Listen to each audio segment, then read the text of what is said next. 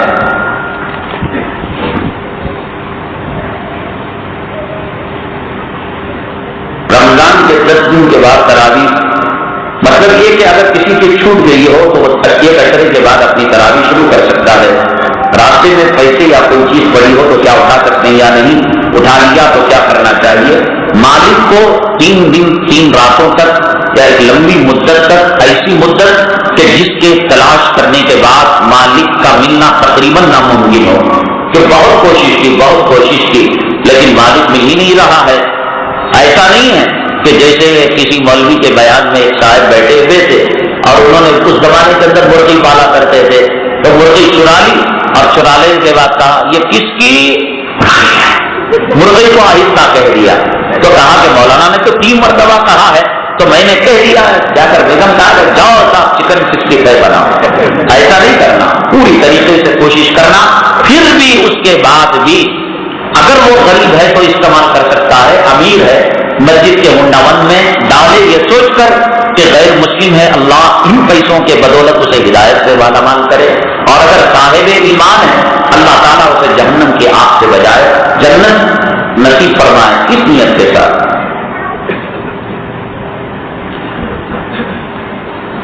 محمد سردار خان صاحب کا انتقال ہو گیا، اللہ تعالیٰ ان کی مغفرت فرمائے۔ محمد سلیم صاحب جو اس مسجد کے معاون صاحب ہیں، الحمدللہ بڑے خوش الحال معذم ہیں، ان کی طبیعت ناساز ہے، اللہ انہیں بھی سے کچھ نصیب فرمائے۔ ہمارے اس جو ہے محلے کے، ہمارے اس مسجد کے قدیم مصلح جناب چاند صاحب، ان کے ساڑھوں کا بھی انتقال ہو گیا ہے، دعا فرمائیں اللہ تعالیٰ ان کی مغفرت فرمائے۔ الحمدللہ رب العالمین، والصلاۃ والسلام علی سید المرسلین وعلی آلہ وصحبہ اجمعین۔ اللهم انک عفو کریم تحب العفو فاعف عنا۔ سبحان ربک رب العزة عما یصفون وسلام علی المرسلین والحمد للہ رب العالمین۔